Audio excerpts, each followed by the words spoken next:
there, crafty friends. Okay, so I told y'all that I would come on and show you how to do this. So this is let me see, this is the die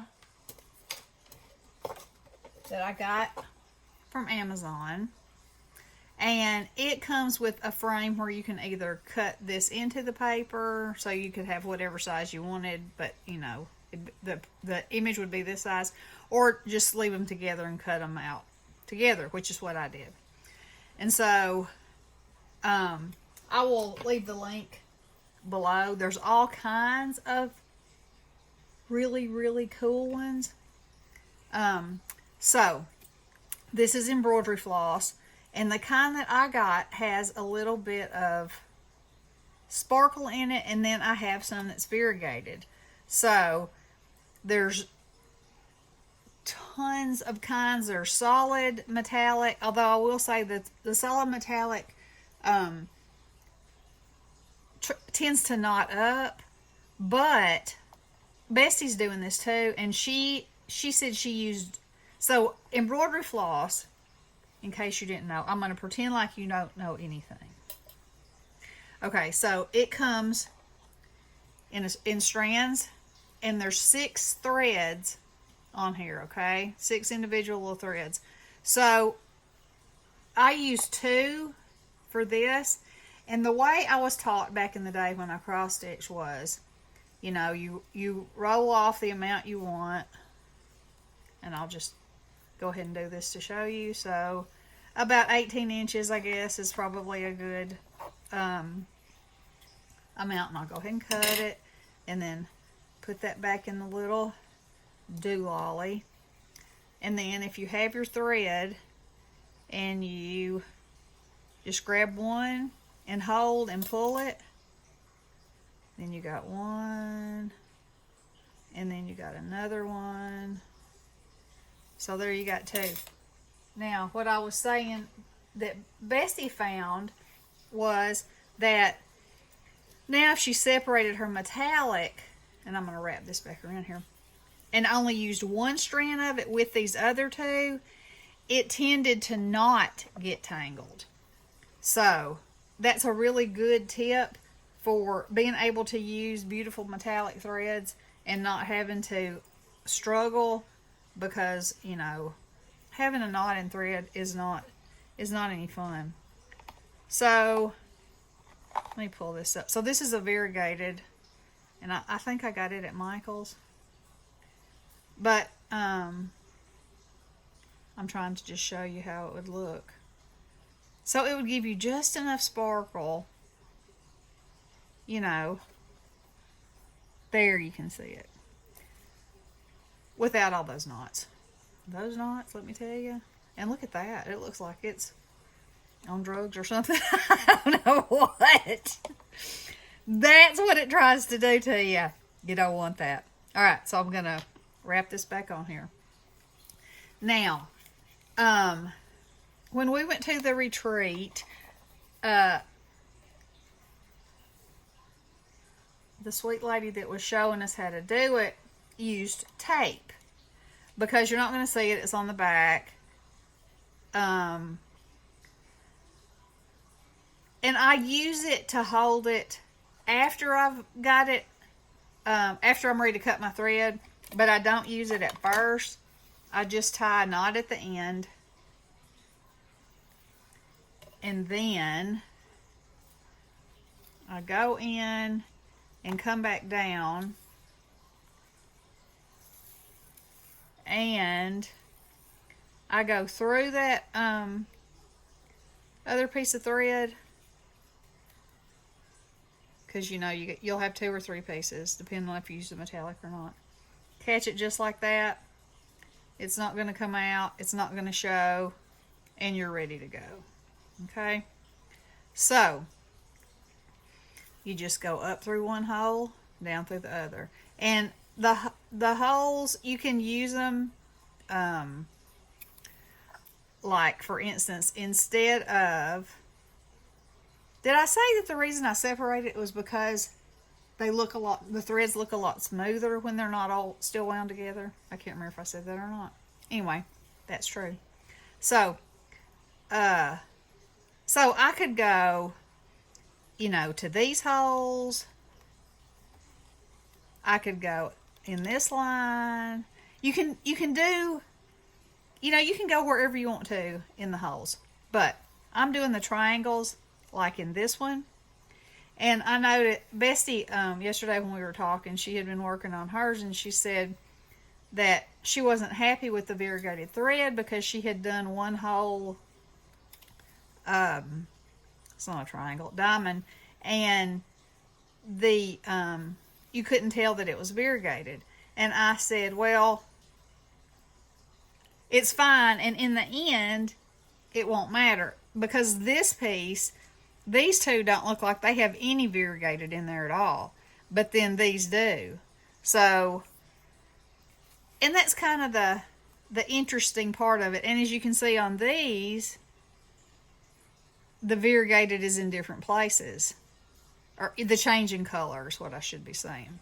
Now, this one that I'm using now, I just happened to cut the orange thread so that the light side was where I had my knot, so that's where it is beginning.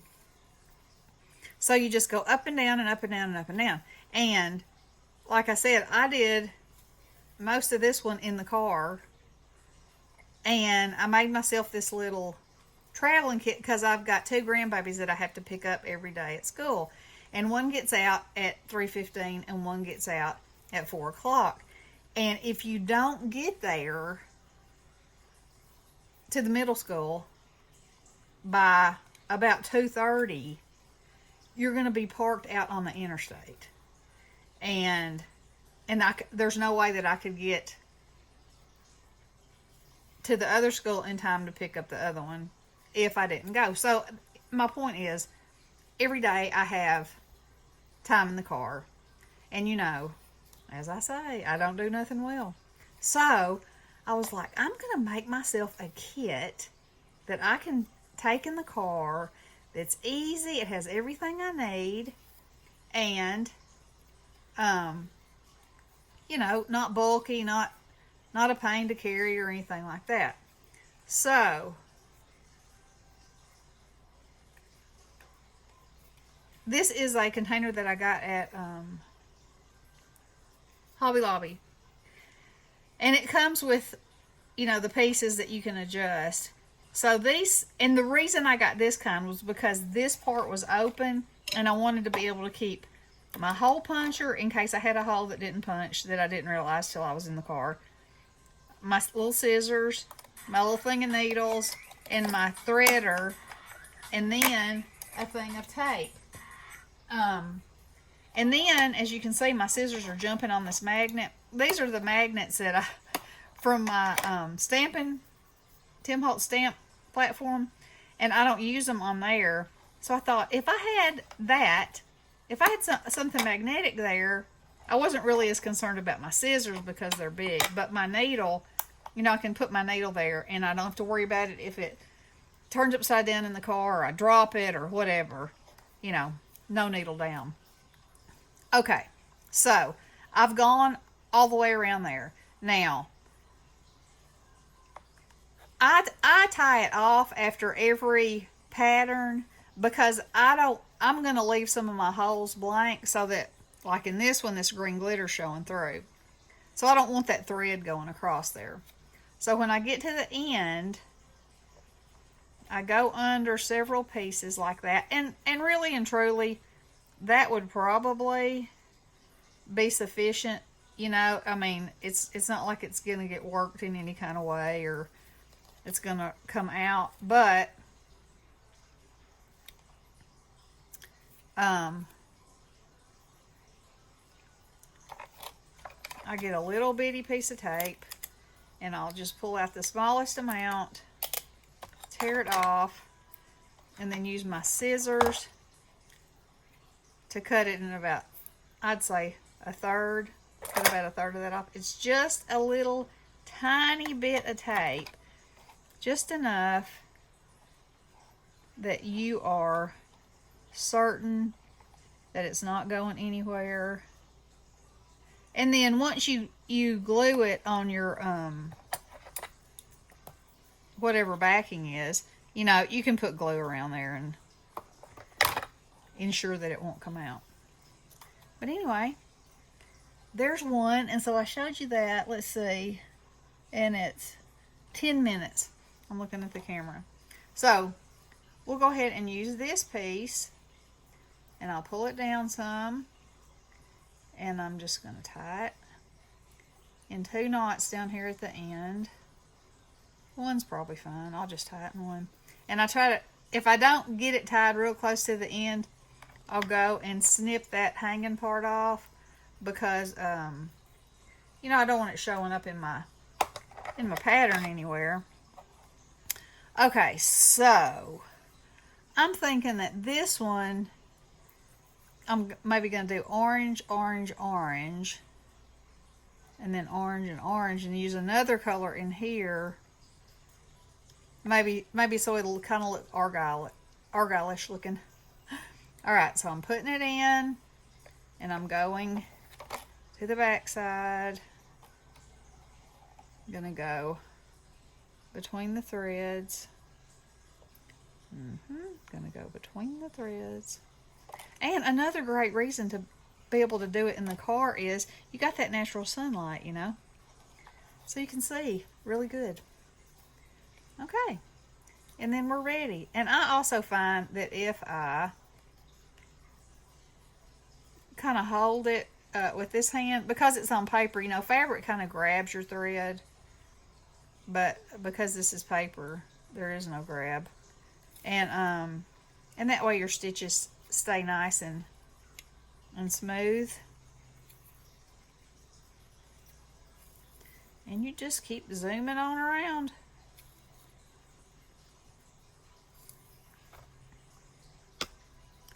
And the variegated in this one is going to look different than the last one, because it's a different area in the thread. And if you run out of thread, just knot it and begin again, just like you would, you know, if you were sewing.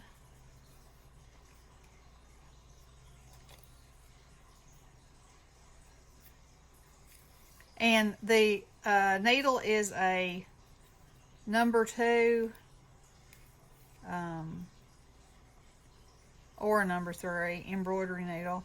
I got my needles on Amazon as well, and it came with that whole tube. And I also gave one to Bestie. I don't know how many's in there, but you know, you're good to go. And it came with a threader, which is very handy.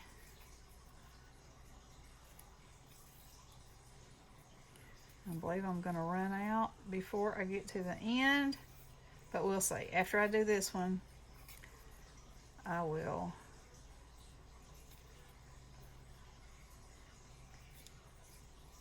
nope, there's no way that's going to happen. So before my thread gets too short, I'm going to go ahead and go under and put me a little piece of tape on there, because I just don't have enough. Okay, I'm going to go back over here. I put my piece of tape on the side of my tape dispenser. I'm going to cut another little piece off.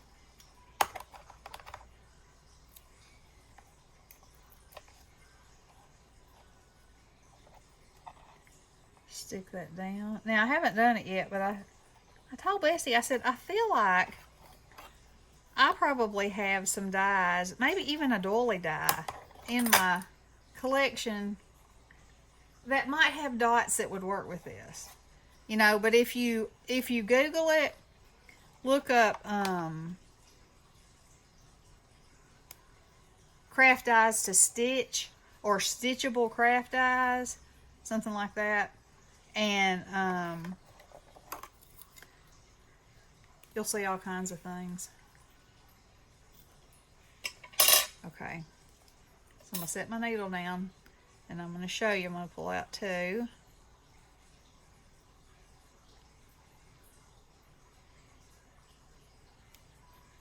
but I'm pulling out one at a time.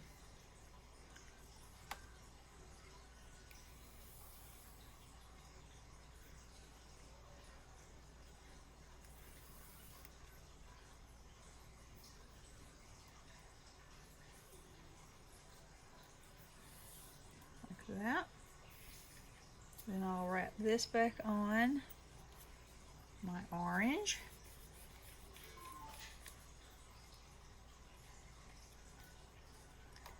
Put it in there.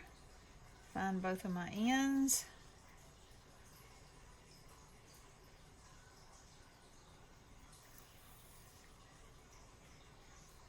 And it looks like,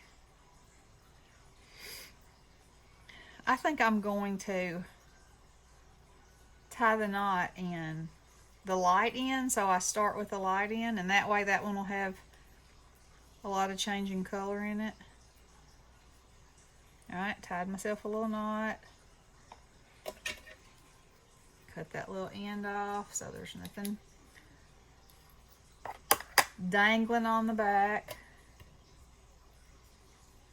And when I was taught cross stitching, I was also taught that the back should look as good as the front.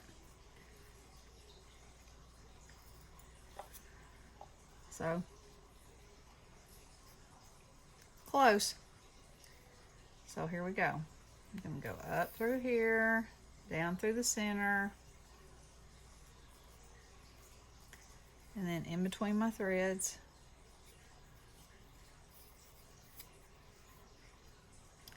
Try to let go of it. I'll try to get that knot in the center, you know, of the two holes so it doesn't show anywhere. And then I'm off to the races again. So you see how fast this is. It's so rewarding. And yesterday in the car rider line, I was talking to Bessie on the phone. She said, well, are you sewing today? And I said, well, I'm thinking about it. And sometimes I play games, you know. And I had yellow and blue and green and that black when I started. And see, this is a different one. And that's the metallic altogether. And the reason I haven't done any more is because I was like, oh, that was a struggle. Because it kept knotting up. But this is this kind that has the metallic in it. But keep in mind, I think it is more economical to buy the plain and the metallic. Well, maybe not more. I don't know. You can mix your own color. Let me just say that. Alright. So, I'm going to tie this off. And then, let y'all go shopping. If you are interested in doing this, I think they're beautiful. And what a beautiful card. Yeah. I'm going to stick that on there. Get my little piece of tape. Put it on there, trying not to cover any of the holes. And then snip it off close, and there you go. Now, I wouldn't... Now you can see how that blue comes through there. So pretty. I mean, you wouldn't put this behind it, but I'm just showing you how the color shows through. And you want to leave some of the holes open so that can happen. Alright, look at this. Look at him on there. And I'd have to put him to the side so some of the orange show. But isn't that beautiful? Oh, I just love it. So fancy. Okay. Well, I hope y'all enjoyed this. I hope that if you are interested, you'll give it a try and let me know. Because, you know, somehow it's a lot more fun if you know that something that you enjoy doing, somebody else enjoys as well. So anyway, y'all, let me know and have a wonderful day. Love you guys. Blessings.